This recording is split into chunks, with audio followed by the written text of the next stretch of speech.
বন্ধুরা, মিমিস কিচেনে আপনাদেরকে আরেকবার স্বাগত জানাই। আজ আমি আপনাদেরকে বাঁধাকপির সাদা পোলাও বানিয়ে দেখাবো। এর জন্যে আমি নিয়ে নিয়েছি বাঁধাকপি, টমেটো, মটরশুঁটি, কাজু কিশমিশ, গোবিন্দভোগ চাল, হিং, জিরে, গোটা জিরে, জিরে গুঁড়ো, এটা হচ্ছে জিরে গুঁড়ো, এটা হচ্ছে ধনে গুঁড়ো, চিনি, পরিমাণ মতন চিনি, কারণ এটা একটু মিষ্টি মিষ্টি হবে। আর এখানে আছে নুন, গোটা গরম মশলা, শুকনো লঙ্কা, তেজপাতা আর গরম মশলা গুঁড়ো, গোলমরিচের গুঁড়ো। এরপর আমি গ্যাস ধরিয়ে খানিকটা জল গরম করতে দিয়েছি। এবার কেটে রাখা বাঁধাকপিটা আমি এর মধ্যে একটু ভাপিয়ে নেব।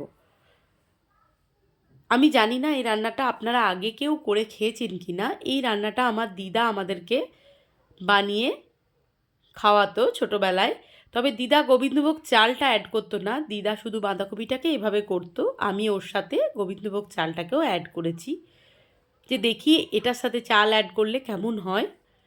তো দেখলাম, খেয়ে আমার খুব ভালো লেগেছে, তো আপনাদের সাথে রেসিপিটা আমি শেয়ার করে নিচ্ছি। এরপর ভাপ দিয়ে জলটা ফেলে দিয়েছি, কড়াই বসিয়ে আমি দিয়ে দিয়েছি বেশ খানিকটা পরিমাণে সাদা তেল, আর দিয়ে দিলাম 1 চামচ মতন গাওয়া ঘি। গাওয়া ঘিটা কিন্তু আমার বাড়িতেই বানানো। এরপর কাজু কিশমিশটা আমি ওর মধ্যে দিয়ে ভেজে নিয়ে তুলে নেব। এরপর ফোড়নে গোটা গরম মশলা আর দিয়েছি গোটা জিরে, তেজপাতা আর শুকনো লঙ্কা। এই হচ্ছে ফোড়নে। একটা এলাচ দিয়েছি আর 2-4টে দারচিনি। ফোড়নটা গরম হওয়া অবধি চাল ধুয়ে আমি ছাঁকনিতে জলটা ঝরিয়ে নেব। আর এখানে আমি দিয়ে দিলাম অল্প পরিমাণে একটু হিং। এরপর ঝরিয়ে রাখা চালটা দিয়ে দিয়েছি তেলের মধ্যে, ভালো করে ভেজে নিচ্ছি। যারা নিরামিষ খান, বিশেষত আমাদের হিন্দু পরিবারের, ব্রাহ্মণ পরিবারের বিধবারা মাছ মাংস খান না হাজব্যান্ড মারা যাওয়ার পর, তাদের জন্য এটা একটা খুব সুন্দর রেসিপি। এরপর আমি দিয়ে দিলাম আদা বাটা, জিরে গুঁড়ো 2 চামচ, ছোটো চামচের জিরে গুঁড়ো 2 চামচ দেবো আমি ধনে গুঁড়ো। তাদের জন্য এই রেসিপিটা খুব ভালো। তারা তো মাছ মাংস খায় না, রোজই একঘেয়ে খাবারের থেকে একটু আলাদা, একটু নতুনত্বভাবে খাওয়া এটা। বাঁধাকপি, ফুলকপি তো আমরা এমনি তরকারি হিসাবে খাই। এভাবে একবারও আপনারা খেয়ে দেখবেন, খুব ভালো লাগবে। এরপর আমি একটা টমেটোকে টুকরো করে রেখেছি, টমেটোটা আমি ওর মধ্যে দিয়ে দিলাম।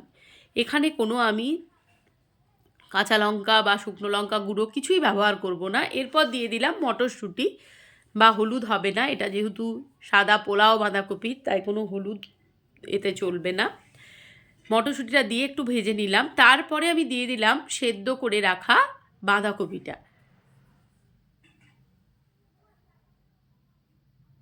এরপর দিয়ে দিয়েছি আন্দাজ মতো নুন, দিলাম বেশ খানিকটা পরিমাণে চিনি, কারণ এটা একটু মিষ্টি মিষ্টি হবে। পোলাও তো সাধারণত মিষ্টি মিষ্টিই হয়, তো যেহেতু এটা বাঁধাকপির পোলাও, তাই একটু মিষ্টি মিষ্টি রান্না হবে। যারা ঝাল কম খান বা বাচ্চাদেরও এটা খেতে ভালো লাগবে, যেহেতু কাজু কিশমিশ মটরশুঁটি সব রকম মুখে পড়লে না খেতে সত্যিই খুব ভালো লাগে। একবার আপনারা অবশ্যই এটা বানিয়ে খাবেন। এরপর আমি দিয়ে দেবো এখানে আন্দাজ মতন জল, কারণ যেহেতু গোবিন্দভোগ চালটা সেদ্ধ হবে, বাঁধাকপি হালকা ভাপ দিয়ে রাখা আছে, কিন্তু চালটাকে আমার সেদ্ধ করতে হবে, তাই একটুখানি জল দিয়ে দিলাম আমি। এরপর এটা ঢাকা দিয়ে আমি অপেক্ষা করতে হবে। আর দিয়ে দিলাম ভেজে রাখা কাজু কিশমিশ। আজকে এই রান্নাটা করতে করতে আমার দিদার কথা মনে পড়ছে। দিদা কাছে সবসময় যাওয়া হয় না, কিন্তু দিদার এই রান্নাগুলো যখন আমি শেয়ার করি তখন খুব মনে পড়ে দিদাকে। আগে যখন আমরা বসে থাকতাম, হঠাৎ করে দেখতাম দিদা বাটিতে করে কিছু একটা নিয়ে সে মুখে দিয়ে দিচ্ছে। এরকম দিনগুলো খুব মিস করি। এমন করে আর বোধহয় কেউ খাওয়াবে না আমাদেরকে, কারণ দিদারও এখন বয়স হয়ে গেছে। দিদাও এখন আর আমাদের কাছে আসেও না, আসতে পারেও না।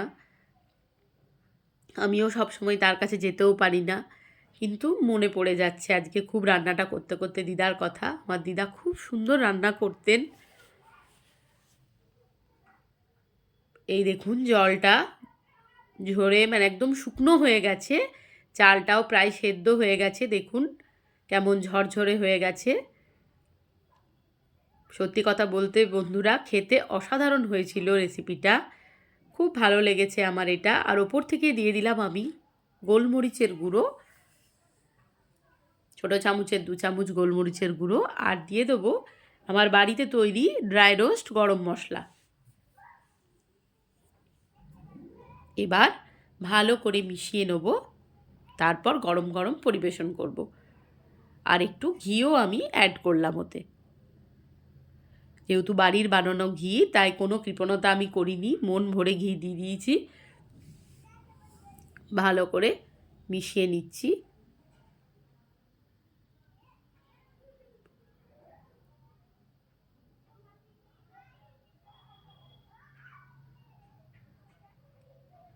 ব্যাস তৈরি হয়ে গেছে আমার বাঁধাকপির পোলাও। ভিডিওটি ভালো লাগলে like, comment, share and subscribe করে আমার পাশে অবশ্যই থাকবেন।